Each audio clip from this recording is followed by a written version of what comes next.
आकांक्षा ही आपल्या वडिलांच्या व्यवसायात त्यांना हातभार लावायची. ती रोज सकाळी गाडी घेऊन ऑफिसला जायची.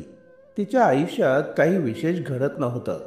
ती बहुतेक वेळा उदासच असायची आणि यामुळे तिचे वडील तिच्याबद्दल फार चिंतेत असायचे. पण एके सकाळी जेव्हा आकांक्षा ऑफिसकडे जात होती तेव्हा चौकात अचानक एक ऑटो तिच्या गाडीसमोर आला. ड्रायव्हरने झटपट ब्रेक लावला. आकांक्षाने बाहेर पाहिलं आणि ती त्या ऑटोवाल्याला ओळखली. जसा तो ऑटोवाला तिथून निघाला तसं आकांक्षाने आपल्या ड्रायव्हरला त्याच्या मागे गाडी लावायला सांगितलं. पण तो ऑटोवाला कोण होता आणि आकांक्षाने त्याला का ओळखलं यामागचं खरं कारण जाणून घेण्यासाठी कथा पुढे पाहावी लागेल. दिल्लीतील एका कॉलेजमध्ये आकांक्षा नावाची मुलगी शिकायची.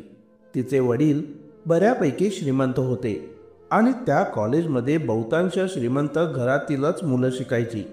तिच्याच वर्गात आदित्य नावाचा एक मुलगा शिकत होता. आकांक्षाला तो मनापासून खूप आवडायचा. आदित्य हुशार होता. त्याची स्टाईल नेहमीच चर्चेत असायची. वर्गातला तो असा मुलगा होता ज्याला पाहिल्यावर लगेच कळायचं की हा त्या श्रीमंतीचं दर्शन घडवतोय. पण त्याचबरोबर तो खूप हसतमुख होता आणि सगळ्यांशी मजा मस्करी करायचा. आकांक्षा मात्र लाजाळू होती. तरीही ती मनातल्या मनात आदित्यवर खूप प्रेम करायची. कित्येक वेळा तिला त्याच्याशी आपलं प्रेम व्यक्त करावंसं वाटायचं, पण ती धाडस करू शकत नव्हती. ती त्याच्याकडे चोरूनच पाहायची. आदित्यलाही हे जाणवायचं, पण तो कधी स्वतःहून काही बोलला नाही. हळूहळू वेळ गेला. हे दोघं दुसऱ्या वर्षात पोहोचले, पण तरीही आकांक्षाने आपल्या भावना व्यक्त केल्या नव्हत्या. मग एक दिवस व्हॅलेंटाईन डे आला. त्या दिवशी आकांक्षाने ठरवलं की आज काहीही झालं तरी मी आदित्यला माझ्या प्रेमाची कबुली देणार. तिने आपल्या सखी सानियालाही सांगितलं आणि तिच्याकडून सल्लाही घेतला. सानियाने तिला सांगितलं की एक गुलाबाचं फूल घेऊन थेट त्याला आपल्या मनाची गोष्ट सांग. आकांक्षा ठाम झाली. सकाळी तिने गुलाबाचं फूल घेतलं आणि कॉलेजकडे निघाली. पण कॉलेजमध्ये शिरताच तिच्या वर्गातीलच एक मुलगी आदित्यला प्रपोज करताना दिसली. आदित्यने मात्र शांतपणे तिला नाकारलं आणि म्हटलं, मी प्रेमासाठी बनलेलो नाहीये. हे ऐकताच आकांक्षाचं मन खचलं. ती जी हिंमत करून आली होती ती पूर्णपणे तुटली. तिच्या डोळ्यांसमोरच आदित्यने जाहीर केलं होतं की तो प्रेमावर विश्वास ठेवत नाही. आकांक्षा निराश झाली, पण तरीही मनातल्या मनात ती त्याच्यावर प्रेम करतच राहिली. काही दिवस असेच गेले. अचानक आदित्यने कॉलेजला येणं बंद केलं. सुरुवातीला आकांक्षाला वाटलं की कदाचित त्याला काही काम असेल. 2-3 दिवस गेले तरी तो आला नाही. तिला थोडी काळजी वाटू लागली, पण तरीही तिने गृहीत धरलं की त्याची तब्येत बिघडली असेल. पण 10-15 दिवस उलटले आणि आदित्य कॉलेजमध्ये आलाच नाही. हे पाहून आकांक्षा बेचैन झाली. तिने आपल्या सखी सानियाला विचारलं, सानिया, आदित्य कॉलेजला काय येत नाहीये? काही समस्या तर नाही ना? सानिया म्हणाली, हो, तो खरंच येत नाहीये, पण त्याबद्दल मला काहीच माहीत नाही. आकांक्षा आता पूर्णपणे अस्वस्थ झाली होती. तिने आदित्यच्या मित्रांकडून त्याच्या घराचा पत्ता विचारायला सुरुवात केली. त्यातीलच एका मित्राने तिला त्याचा ॲड्रेस दिला. मग आकांक्षा आपल्या मैत्रीण सानियाला घेऊन थेट त्या पत्त्यावर पोहोचली. पण तिथे गेल्यावर घरात आदित्य नव्हता. तिथे इतर लोक राहत होते. आकांक्षाने विचारलं, इथे आदित्य नावाचा मुलगा राहत होता का? त्यांनी सांगितलं की हो, आदित्य इथेच राहायचा, पण 2 दिवसांपूर्वी त्यांनी हे घर विकून आम्हाला दिलं आणि निघून गेले. पण कुठे गेले याची आम्हाला काही माहीत नाही. हे ऐकताच आकांक्षाच्या पायाखालची जमीनच सरकली. ती निराश होऊन परत घरी आली. पण घरी आल्यावरही तिला काही समाधान मिळत नव्हतं. वारंवार आदित्यची आठवण तिला येत राहिली. तिच्या मनात विचार सुरू झाला, जर मी वेळेतच त्याला माझं प्रेम व्यक्त केलं असतं तर कदाचित त्याने मान्य केलं असतं आणि आज आम्ही दोघंही एकत्र असतो. मग असा काळ आला नसता. आता आदित्यला भेटण्याची कुठलीच शक्यता उरली नव्हती. आकांक्षाने त्याच्या मित्रांनाही विचारलं, पण कोणाकडेही त्याचा पत्ता किंवा संपर्क नव्हता. आदित्यकडे स्वतःचा फोन होता, पण तो पूर्णपणे स्विच ऑफ येत होता. ही गोष्ट जवळपास 20 वर्षांपूर्वीची असल्यामुळे त्यावेळी फार थोड्याच लोकांकडे फोन असायचे. आदित्यच्या घरातही फक्त त्याच्याकडेच मोबाईल होता आणि तोही बंद होता. यापुढे आकांक्षा घरीच राहू लागली. तिच्या वडिलांना मात्र हे लक्षात आलं की मुलगी खूप उदास आहे. ते तिच्यावर प्रचंड प्रेम करायचे. म्हणून एके दिवशी त्यांनी विचारलं की बेटी, काय झालंय? मला तरी सांग. मी तुझा बाप आहे. मला तुझी काळजी वाटते. हे ऐकताच आकांक्षा रडू लागली आणि वडिलांच्या गळ्यात शिरली. वडिलांनी तिला आधी शांत केलं आणि नंतर विचारलं, काय झालं माझ्या मुलीला? डोळ्यात अश्रू का? तेव्हा आकांक्षाने रडत रडत संपूर्ण गोष्ट वडिलांना सांगितली. मी आदित्य नावाच्या श्रीमंत मुलावर प्रेम करू लागले होते, पण तो अचानक कुठे गायब झाला. काहीच पत्ता नाही. त्याचा ठाव ठिकाणा कुठेच मिळत नाहीये. हे ऐकून वडील म्हणाले, बस एवढंच कारण आहे? ती तर काही मोठी गोष्ट नाही. मी तुझ्या आदित्यचा शोध काढून देतो. सांग तो कुठे राहत होता? आकांक्षा उत्तरली की बाबा, तुमचं बरोबर आहे, पण आता उशीर झाला आहे. कारण त्यांनी आपलं घर विकून टाकलं आहे आणि शहरही सोडलंय असं लोक सांगत होते. मी खूप शोधलं, पण काही पत्ता मिळाला नाही. वडील मुलीला समजावत म्हणाले, काही हरकत नाही बाळा. जर तो खरंच दूर गेला असेल तरी तू इतकी उदास होऊ नकोस. ईश्वराची इच्छा असेल तर नक्कीच तो तुला पुन्हा भेटेल. तू काळजी करू नकोस. हे ऐकून आकांक्षा शांत झाली, पण मनात खोलवर तिला दुःख होत राहिलं. कारण तो तिचा पहिला प्रेम होता आणि तेच तिला हरवून बसलं होतं. ना तो कुठे आहे याचा पत्ता, ना तो परत येईल याची काही खात्री होती. हळूहळू वेळ सरकत गेला. आकांक्षाचं ग्रॅज्युएशन पूर्ण झालं, पण तरीही तिच्या चेहऱ्यावरची उदासी काही कमी झाली नव्हती. कॉलेजमध्ये असो किंवा घरी ती कायम दुःखीच असायची. तिच्या वडिलांना मात्र मुलीची ही अवस्था सहन होत नव्हती. ते म्हणाले की बेटी, जर तू घरात अशी एकटीच बसून राहशील तर तुझं मन अजिबात लागणार नाही. असं कर, माझ्या कंपनीत मॅनेजरची जागा रिकामी आहे. तू ग्रॅज्युएशन पूर्ण केलंच आहे तर त्या पदावर तू जाऊन काम कर.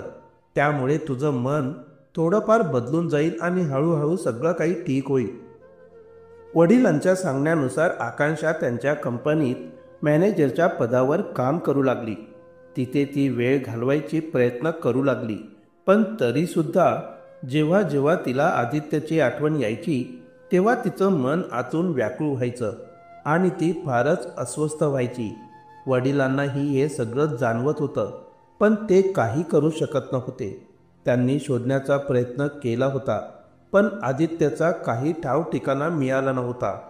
हळूहळू आकांक्षाला आदित्यला पाहून जवळपास 2 वर्ष उलटून गेली होती. तरीही ती त्याला आठवून त्रस्त व्हायची. एके दिवशी ती आपली गाडी घेऊन ऑफिसकडे जात होती. अचानक चौकात एक ऑटो तिच्या गाडीसमोर आला. ड्रायव्हरने जोरात ब्रेक लावला. आकांक्षाने पुढे पाहिलं आणि तो ऑटोवाल्याचा चेहरा तिला दिसला.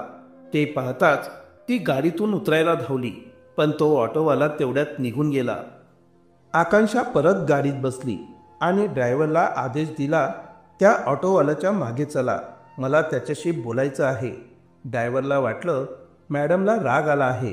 तो म्हणाला, मॅडम, त्याने माफी मागितली आहे, सोडा ना. आकांक्षा मात्र कठोर आवाजात म्हणाली, जितकं सांगितलं तितकंच कर, फक्त ऑटोवाल्याचा मागोवा घे. मग त्यांनी त्या ऑटोवाल्याचा पाठलाग सुरू केला. ऑटोवाला सरळ करोल बागमधल्या एका चाळीत गेला, जिथे अनेक खोल्या होत्या. त्याने ऑटो तिथे उभा केला आणि एका खोलीत शिरला. हे पाहून आकांक्षाला समजलं की आदित्य इथेच राहतो. मनात हजारो प्रश्न निर्माण झाले. कॉलेजमध्ये जो आदित्य इतका श्रीमंत होता, तो आता अशा चाळीत का राहतोय आणि तो ऑटो चालवायला का मजबूर झाला आहे? आकांक्षा गाडीतून उतरली, ड्रायव्हरला तिथेच थांबायला सांगितलं आणि हळूहळू त्या खोलीपर्यंत गेली. आत गेल्यावर तिने पाहिलं की आदित्य आपल्या आईला औषधं देत होता. तो नुकताच औषध घेऊन आला होता. आदित्यने आकांक्षाला घरात पाहिलं आणि तो थक्क झाला. त्याने लगेचच तिला ओळखलं आणि विचारलं की आकांक्षा, तू इथे काय करतेस? तुला काही काम आहे का इथे? तेवढ्यात आकांक्षाच्या डोळ्यात पाणी आलं. ती म्हणाली, आदित्य, तू अशा परिस्थितीत कसा? तू तर कॉलेजमधला सर्वात श्रीमंत मुलगा होतास. तुझी श्रीमंती तर सगळ्यांना दिसायची. आकांक्षाच्या डोळ्यातील अश्रू आणि होठांवरचे प्रश्न पाहून आदित्यने तिला शांत होण्यास सांगितलं. त्याने तिला पाण्याचा ग्लास दिला, बाजूच्या खुर्चीवर तिला बसायला सांगितलं आणि स्वतःही बसला. आणि मग आदित्यच्या आईने त्या मुलीकडे पाहून आदित्यला विचारलं, बेटा, ही कोण आहे? आदित्य आपल्या आईला म्हणाला, आई, मी तुला जिच्याबद्दल सांगायचो ही तीच आकांक्षा आहे. हे ऐकताच आईच्या चेहऱ्यावर एक वेगळीच हसू उमटलं. ती म्हणाली, बेटा, ही तर खूपच सुंदर आहे. जितकं तू सांगायचास त्याहूनही जास्त सुंदर आहे. हे ऐकून आकांक्षा, जी आतापर्यंत खूप त्रस्त होती, अजूनच गोंधळून गेली. तिने आदित्यला विचारलं, आदित्य, माझ्या प्रश्नांची उत्तरं दे, नाहीतर मी वेडी होऊन जाईन. आदित्य म्हणाला की हो, विचार, तुला काय विचारायचं आहे. तेव्हा आकांक्षा म्हणाली, आदित्य, तुझ्याकडे इतकं सगळं पैसे संपत्ती होती, ती कुठे गेली? आणि आता तू या छोट्याशा खोलीत का राहतोयस? आदित्यने सांगायला सुरुवात केली की जेव्हा मी कॉलेजमध्ये शिकायला होतो तेव्हा माझे वडील मोठा व्यवसाय करायचे. आम्ही खूप श्रीमंतीत महालासारख्या घरात राहायचो. पण जेव्हापासून मी दुसऱ्या वर्षात आलो त्याच वेळी माझ्या वडिलांचं निधन झालं. त्यानंतर त्यांच्या बिझनेसचे जे पार्टनर होते त्यांनी फसवणूक केली. उलट वडिलांच्या नावावर कर्ज टाकलं. वडिलांचं दुःख सुरू असतानाच ते पार्टनर आमच्याकडे आले आणि पैशांची मागणी करू लागले. मी त्यांना सांगितलं की शोक काळ संपल्यावर पैसे देतो. मग वडिलांचा शोक संपताच मी आमचा तो बंगला विकला आणि त्यांना पैसे दिले आणि इथे या चाळीत आलो. एका क्षणात आमचं जग बदलून गेलं. आईची तब्येतही बिघडली. तिचा विचार करता आणि जगण्यासाठी मला ऑटो चालवणं योग्य वाटलं, कारण माझं शिक्षण तिथेच अर्धवट राहिलं होतं. मग मी ऑटो चालवून स्वतःचं आणि आईचं पोट भरू लागलो. हे ऐकून आकांक्षांचे बहुतांश प्रश्न मिटले, पण तिच्या मनात अजून एक शंका होती. तिने विचारलं, आदित्य, तू तुझ्या आईला माझ्याबद्दल इतकं का सांगितलंस? यामागचं कारण काय? आदित्य फक्त हसला. आकांक्षा पुन्हा म्हणाली, आदित्य, सरळ सांग, नाहीतर मी वेडी होईन. तेव्हा आदित्य म्हणाला, तुला सानिया आठवते का? आकांक्षा म्हणाली, हो आठवते. ती माझी जिवलग मैत्रीण होती आणि बहुतेक वेळा माझ्या बरोबरच असायची. आदित्य पुढे म्हणाला की त्या दिवशी जेव्हा तू गुलाबाचं फूल घेऊन मला प्रपोज करायला आली होतीस तेव्हा तिचं माझ्याशी बोलणं झालं होतं. तिने मला सांगितलं की आकांक्षा तुझ्यावर मनापासून प्रेम करते. पण मी त्यावेळेस तिचं म्हणणं नाकारलं आणि म्हटलं की हिला स्वतःहून प्रेम व्यक्त करू देत, कारण मीही तुझ्यावर प्रेम करायचो. मला ठाऊक होतं की तू मला चोरून बघायचीस, पण मला वाटलं की जर तू स्वतःहून आपल्या भावना सांगशील तेव्हाच खरं होईल. म्हणून मी सानियाला शांत बसायला सांगितलं. पण वरवंट्याचा खेळच वेगळा असतो. ज्यावेळी मी ठरवलं होतं की तू प्रेम व्यक्त करणार नाहीस म्हणून मीच तुला माझं प्रेम सांगतो, त्याच वेळेस माझ्या वडिलांचं निधन झालं आणि आम्ही पूर्णपणे उद्ध्वस्त झालो. त्यानंतर जेव्हा मी ऑटो चालवायला लागलो तेव्हा मी आपलं आणि तुझं प्रेम विसरून गेलो, कारण आता मी गरीब होतो आणि तू श्रीमंत. समाज आपल्या प्रेमाला वेगळं रूप देईल आणि हे मला नको होतं. हे ऐकून आकांक्षा, जी इतक्या दिवसांपासून आदित्यवर प्रेम करत होती आणि मनोमन त्याची वाट पाहत होती की आदित्य तिच्यावर प्रेम करतो की नाही, ती स्तब्ध झाली. जेव्हा आकांक्षाला कळतं की आदित्य तिच्यावर खरंच प्रेम करायचा तेव्हा तिच्या डोळ्यात पाणी येतं आणि ती थेट आदित्यच्या गळ्यात शिरते. ती म्हणते की आदित्य, मला काही फरक पडत नाही की तू गरीब आहेस आणि मी श्रीमंत आहे. मी तुझ्यावर मनापासून प्रेम करते. जर तू मला मिळालास तर माझं आयुष्य पूर्णपणे सुखी होईल. असं म्हणून ती पुढे सांगते की आता आपण दोघंही एकमेकांवर प्रेम करतो, म्हणून मी घरी जाऊन वडिलांशी बोलते. त्यांच्याशी बोलल्यानंतर आपण नक्की लग्न करू. आदित्य तिला समजावण्याचा प्रयत्न करतो, पण आकांक्षा खूप खुश होती. ती हसत म्हणते, आता कुठलाही बहाणा चालणार नाही. मी उद्या वडिलांना घेऊन तुझ्याकडे येणार आहे आणि आपलं लग्न ठरवणार. यानंतर आकांक्षा थेट घरी जाते आणि आपल्या वडिलांनाही आनंद वार्ता सांगते. ती म्हणते की बाबा, आदित्य मला भेटला आहे. तुम्ही उद्या माझ्यासोबत चला आणि माझं त्याच्याशी लग्न ठरवा. हे ऐकून वडीलही खूप आनंदी होतात, कारण बरेच दिवस त्यांची मुलगी खूप दुःखी होती आणि त्यांना आपली मुलगी खूप लाडकी होती. आकांक्षाचा एक मोठा भाऊ होता. तो विचारतो, आकांक्षा, कोणत्या आदित्यबद्दल बोलतेस? तेव्हा आकांक्षा त्याला ही सगळी गोष्ट सांगते. पण जेव्हा भावाला कळतं की तो मुलगा ऑटो चालवतो, तेव्हा तो नकार देतो. तो म्हणतो, आकांक्षा, असं होऊ शकत नाही. आपली 4 चौघात बदनामी होईल की बहिणीचं लग्न एका ऑटोवाल्याशी लावलं. हे ऐकून आकांक्षाच्या हसऱ्या चेहऱ्यावर दुःखाची छाया येते आणि हा उदास चेहरा पाहून तिचे वडील आपल्या मुलाला धारेवर धरतात. ते म्हणतात, तू कोण आहेस तिच्या आयुष्याचा निर्णय घेणारा? अजून मी जिवंत आहे ना, तर मीच तिचं आयुष्य ठरवणार आणि हिचं लग्न त्या ऑटोवाल्या मुलाशीच होईल. असं म्हणून ते मुलाला शांत बसवतात. दुसऱ्या दिवशी वडील आकांक्षासोबत त्या चाळीत जातात, जिथं आदित्य आपल्या आईची देखभाल करत होता. तिथे जाऊन ते आदित्यच्या आईशी आपल्या मुलगी आणि आदित्यच्या लग्नाबद्दल बोलतात. हे ऐकताच आदित्यची आई हात जोडते आणि म्हणते, भाऊसाहेब, जर तुम्हाला असं वाटतंय तर यात काहीच गैर नाही. मला काहीच अडचण नाही. फक्त एकच भीती वाटते की लोकांना समजलं तर काय होईल. तेव्हा आकांक्षाचे वडील म्हणतात की तुम्ही काळजी करू नका. मी हे कुणालाही कळू देणार नाही. त्याआधीच मी तुमच्या मुलाला एक छोटासा बिझनेस सुरू करून देतो. माझ्याकडे भरपूर पैसा आहे. काही अडचण नाही. याप्रमाणे बोलणी ठरतात. आकांक्षाच्या वडिलांनी आपल्या मुलीच्या आनंदासाठी आदित्यला छोटा व्यवसाय सुरू करून दिला. जेव्हा आदित्य ते व्यवस्थित चालू लागतो, तेव्हा त्यांनी आदित्य आणि आकांक्षाचं लग्न धूमधडाक्यात आणि सगळ्या रीतिरिवाजांसह करून दिलं. पण कुणालाही ही गोष्ट कळली नाही की आदित्य ऑटो ड्रायव्हर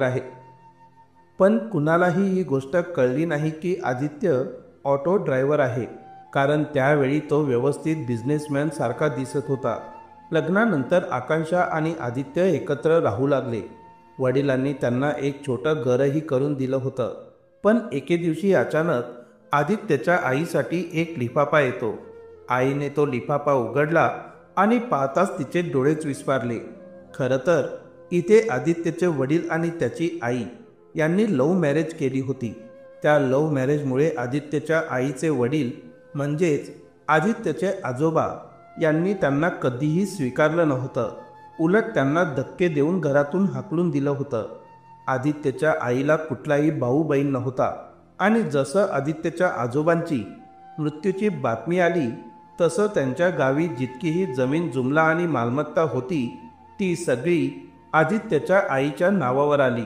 जशी ही प्रॉपर्टी तिच्या नावावर आली, तसं तिचे डोळे विस्फारलेच राहिले. हे पाहून आदित्य पूर्णपणे थक्क झाला. तो म्हणाला, आई, तू तर कधी सांगितलंच नव्हतं की माझे आजोबाई आहेत, आणि आता जेव्हा ते या जगातून निघून गेले तेव्हाच मला ही गोष्ट कळते आहे. तेव्हा आई त्याला सगळी कहाणी सांगते.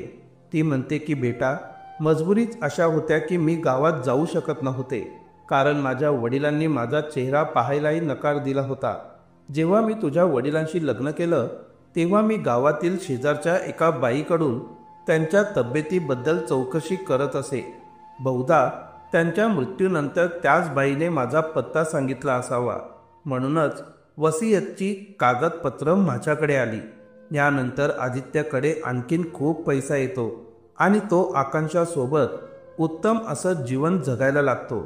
त्याचा मोठा मुलगा व्यवस्थित व्यवसाय सांभाळतो आणि आदित्य व आकांक्षा घरात आरामात राहतात. आईचं बऱ्याच आधी निधन झालेलं असतं, पण तरीही ते लोक आनंदाने जीवन व्यतीत करत असतात. तर मित्रांनो, ही होती आजची कथा. तुम्हाला ही कशी वाटली ते कमेंट सेक्शनमध्ये नक्की सांगा. व्हिडिओ आवडला असेल तर लाईक करा आणि चॅनलला सबस्क्राईब करा, जेणेकरून आम्हाला अजून चांगले व्हिडिओ बनवण्याचा उत्साह मिळेल. या कथा सांगण्यामागचा हेतू कुणाला त्रास देणं नाही. फक्त तुम्ही या कथांमधून काहीतरी शिकावं आणि आपल्या आयुष्यात त्या गोष्टींचा उपयोग करावा हा आहे. पुन्हा भेटूया पुढच्या व्हिडिओमध्ये एका नव्या विषयासह. तोपर्यंत जय हिंद, जय भारत. धन्यवाद.